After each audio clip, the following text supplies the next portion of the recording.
മാർക്കൊക്കെ നമ്മൾ കൊടുക്കുന്ന റിവ്യൂ 6.5 ആണ്. ഒരു പടം ഇറങ്ങിയതിന് ശേഷം ബ്രീത്തിങ് സ്പേസ് കൊടുത്തിട്ട് മാത്രമേ നമ്മൾ റിവ്യൂസ് പോസ്റ്റ് ചെയ്യാറുള്ളൂ. അതിന് ബിസിനസ് പരമായിട്ട് ഒരിക്കലും ബാധിക്കരുതെന്ന് ഞങ്ങൾക്ക് ആഗ്രഹമുണ്ട്.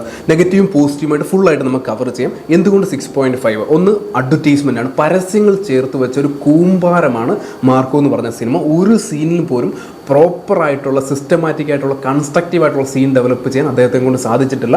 ഓരോ സീനും അമച്വറായിട്ട് ഫീൽ ചെയ്യുന്നു. നോർമൽ ഒരു സ്റ്റുഡിയോ ഷൂട്ട് ചെയ്ത സീനുകൾ പോലാണ് പ്ലേസ് ചെയ്തേക്കുന്നത്. ഒന്നിൽ തമ്മിലൊരു കണക്ഷനോ കോമ്പിനേഷനോ ഒന്നും തന്നെ പടത്തിനകത്ത് വരുന്നില്ല. സെക്കൻഡ് വെച്ചാൽ ലൈറ്റിംഗ് ആണ്. ഫോറസ്റ്റിലൊക്കെ വെച്ച ലൈറ്റിംഗ് എന്ന് വെച്ചാൽ സ്റ്റുഡിയോ ലൈറ്റ് പോലാണ് ഫീൽ ചെയ്തത്. തിയേറ്ററിൽ പോയിരുന്ന പടം കാണുമ്പോൾ എന്തിനാണ് ഇങ്ങനത്തെ ലൈറ്റിംഗ് ഒക്കെ അവിടെ കൊണ്ട് പ്ലേസ് ചെയ്ത് ചിന്തിച്ച് പോകുന്നു. മാത്രമല്ല ലൈറ്റിംഗ് എന്ന് പറയുമ്പോൾ ചുവപ്പ് വെച്ചു നീല വെച്ചു എന്ന് പറയുമ്പോൾ തന്നെ കുറച്ചും കൂടെ പെർഫെക്റ്റ് ലൈറ്റിംഗ് ആവുന്നുള്ളതല്ല. ആ ലൈറ്റ് ആ സീനിൽ വേണമെന്നുണ്ടെങ്കിൽ മാത്രം അവിടെ പ്ലേസ് ചെയ്യുക. അത് കൺസ്ട്രക്റ്റീവായിട്ട് പ്ലേസ് ചെയ്യുക, ലൈറ്റായിട്ട് പ്ലേസ് ചെയ്യുക. ഇതിനകത്ത് വളരെ വൾഗറായിട്ട് ഒരു സ്റ്റുഡിയോ ഷൂട്ട് ചെയ്യുന്ന പോലാണ് പല ലൈറ്റിങ്ങും വെച്ചേക്കുന്നത്. അത് നെക്സ്റ്റ് പടത്തിലെങ്കിലും അറ്റ്ലീസ്റ്റ് ശ്രദ്ധിക്കാൻ ശ്രമിക്കാം. 3, സിഗരറ്റിൻ്റെ യൂസ് ചെയ്യണം. ആ സീനുകൾ സിഗരറ്റ് യൂസ് ചെയ്യുന്നത് തെറ്റില്ല, പക്ഷേ അത് ആവശ്യമുള്ള സീനുകളിൽ മാത്രം യൂസ് ചെയ്യുക. ഇതിനകത്ത് ഒരു വില്ലൻ്റെ തല ടേബിളിൽ ഇരിക്കുന്ന ഒരു സീനുണ്ട്. അതിനകത്ത് പെട്ടെന്നൊരു സിഗരറ്റ് പറയുമ്പോൾ വളരെ ഓക്വേർഡായിട്ടാണ് ഫീൽ ചെയ്തത്. വളരെ സട്ടിലായിട്ട് പോകുന്ന ഒരു സീനാണത്. അതിൽ വയലൻ്റ് നേച്ചറിൽ പെട്ടെന്ന് വരുമ്പോഴത്തേന് അത് എന്തൊക്കെയോ ഒരു വിയർഡായിട്ടാണ് നമുക്ക് ഫീൽ ചെയ്യുന്നത്. എനിക്കറിയത്തില്ല എത്ര പേർക്ക് അങ്ങനെ ഫീൽ ചെയ്യുന്നുള്ളത്. അപ്പം സിഗാറിൻ്റെ യൂസേജ് ആ സിഗാറിൻ്റെ പരസ്യം പോലെ ആയി പോകരുത്. ആ സിഗാറിന് അതവിടെ യൂസ് ചെയ്യേണ്ട ആവശ്യമുണ്ടെങ്കിൽ മാത്രം യൂസ് ചെയ്യുക. അത് ആ ക്യാരക്ടറിന് ആവശ്യമെങ്കിൽ മാത്രം. പിന്നെ ക്യാരക്ടറിന് ഡെപ്താണ്. ക്യാരക്ടർ എന്ന് പറഞ്ഞാൽ ഇത്രത്തോളം വയലൻസ് നേച്ചറുള്ള ക്യാരക്ടറിനും എന്തുകൊണ്ട് ഇത്രത്തോളം വോണറബിൾ ആയിട്ടുള്ള ചില സീനുകൾ പ്ലേസ് ചെയ്തു എന്നുള്ളത് എനിക്ക് മനസ്സിലാവുന്നേ ഇല്ല.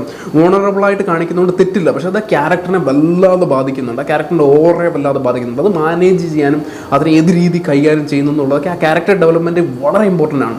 അപ്പോൾ അത് എന്തുകൊണ്ട് ഇത്രത്തോളം അമച്വറായിട്ട് കൈകാര്യം ചെയ്യുന്നു പിടികിട്ടുന്നില്ല. ക്യാരക്ടറിനൊന്നും ഒരു ഡെപ്തും ഇല്ല. വില്ലൻ ക്യാരക്ടേഴ്സിന് കുറച്ചും കൂടെ ഡെപ്ത് കൊണ്ടുവരാൻ ശ്രമിച്ചിട്ടുണ്ട്, പക്ഷേ മെയിൻ ക്യാരക്ടേഴ്സ് ഡെപ്ത് എന്ന് പറയുന്ന പരിസരത്ത് കൂടെ പോകുന്നില്ല. പിന്നെ സിദ്ദിഖിൻ്റെ ക്യാരക്ടറാണ്. ഇത് വളരെ ഇമ്പോർട്ടൻ്റ് ആണ്. അതിൽ ഡോണായിട്ട് തന്നെയാണ് സിദ്ദിഖിനെ പ്ലേസ് ചെയ്യുന്നത്. പക്ഷേ ഒരു ഡോണിൻ്റെ കൂടെ ഒരു സെക്യൂരിറ്റി പോലും ഇല്ല എന്ന് പറയുന്നത് എനിക്ക് ചിന്തിക്കാനേ പറ്റുന്നില്ല. ഒരാൾക്ക് സൈഡിൽ കൂടെ പോകുന്ന ഒരാൾക്ക് ചുമ്മാ ഈസി ആയിട്ട് വന്ന് വെടിവെച്ച് കൊല്ലാൻ പറ്റുന്ന ഒരു ഡോണായിട്ടാണ് ഇതിനത് പ്ലേസ് ചെയ്തേക്കുന്നത്.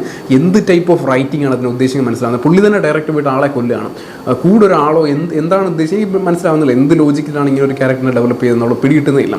പിന്നെ വരുന്നത് ക്ലൈമാക്സ് ആണ്. ഞാൻ ലാസ്റ്റ് ഡീറ്റെയിൽ പറഞ്ഞുതരാം. പിന്നെ ഗണ്ണിൻ്റെ യൂസേജ് ആണ്. അവരുടെ വീട്ടിൽ വന്ന് ഇത്രത്തോളം AK-47 കാര്യങ്ങളൊക്കെ വെച്ച് അവർ ഷൂട്ട് ചെയ്തിട്ട് അവരുടെ ഗോഡൗണിൽ ചെയ്യുമ്പോൾ ഒരു പിസ്റ്റൾ പോലും അവിടെ യൂസ് ചെയ്യുന്നില്ല എന്ന് വെച്ചാൽ എന്ത് ഇല്ലോജിക്കലായിട്ടാണ് എഴുതിയിരിക്കുന്നത്. എനിക്ക് മനസ്സിലാവുന്നില്ല. ഈ ലോജിക്കില്ലാത്ത ഒരു പ്രശ്നമായിട്ട് ലോജിക്ക് ഇതേപോലുള്ള പടങ്ങളിൽ നോക്കേണ്ടതാണ്. പക്ഷേ കുറച്ചെങ്കിലും ലോജിക്ക് വേണ്ടേ, ഒരു മിനിമം ലോജിക്ക് എങ്ങനെ യൂസ് ചെയ്യണ്ടേ.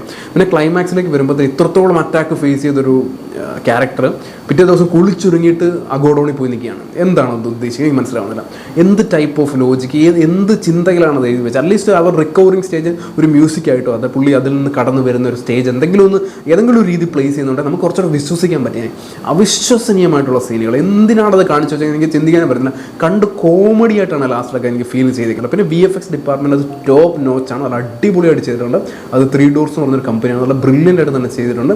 അത് VFX ഒഴിച്ച് ബാക്കി എനിക്ക് VFX ആർട്ടും ഒഴിച്ച് ഒരു ഡിപ്പാർട്ട്മെൻറ്റ് പോലും ഇതിലെടുത്ത് പറയാനായിട്ടില്ല. അമച്വറായിട്ട് കൈകാര്യം ചെയ്ത് ഞങ്ങളുടെ അറിവിൽ റിവ്യൂസ് 6.5 കൊടുക്കാൻ പറ്റുന്ന വെറും ഒരു ലോക്കൽ പടം മാത്രമാണ് മാർക്കോ എന്ന് പറയുന്ന സിനിമ. ബിസിനസ് പരമായിട്ട് ആ പടം ഹിറ്റായിട്ടുണ്ട്. അതാണ് നിങ്ങളുടെ ഗോൾ എന്നുണ്ടെങ്കിൽ അത് സാധിച്ചിട്ടുണ്ട്. പക്ഷേ ഒരു ക്ലാസിക് കളറായിട്ട് നമുക്ക് ഓർത്തു വെക്കാൻ പറ്റുന്ന സീനുകളില്ലാതെ ഡയലോഗ് ഡെലിവറിയിലൊന്നും പ്രോപ്പർ ഡയലോഗൊന്നും നമുക്ക് ഓർത്തു വെക്കാൻ പറ്റുന്ന ഒരു ഡയലോഗും ഇല്ല. പലതും അമച്വർ ഡയലോഗ്സ് ഒക്കെയാണ്. അതൊക്കെ എഴുതി വെച്ചേക്കുന്നത് എന്തിനാണ് ഇങ്ങനത്തെ ഡയലോഗ്, അത് പ്ലേസ് ചെയ്തേക്കുന്ന രീതി അതൊക്കെ വളരെ അമച്വറായിട്ടാണ് എടുത്ത് വെച്ചേക്കുന്നത്. സോ ശ്രദ്ധിക്കുക, ഇനിയുള്ള പടത്തിലെങ്കിലും മിനിമം ശ്രദ്ധിക്കുക. എൻ്റെ റിവ്യൂസ് എന്ന് പറയുന്നത് ഒരു വളരെ ഇമ്പോർട്ടൻ്റ് ആയിട്ടുള്ള റിവ്യൂസ് അല്ല നിങ്ങളെ സംബന്ധിച്ചിടത്തോളം. പക്ഷേ നിങ്ങൾക്ക് ശ്രദ്ധിക്കാൻ പറ്റുമെന്നുണ്ടെങ്കിൽ ശ്രദ്ധിക്കുക.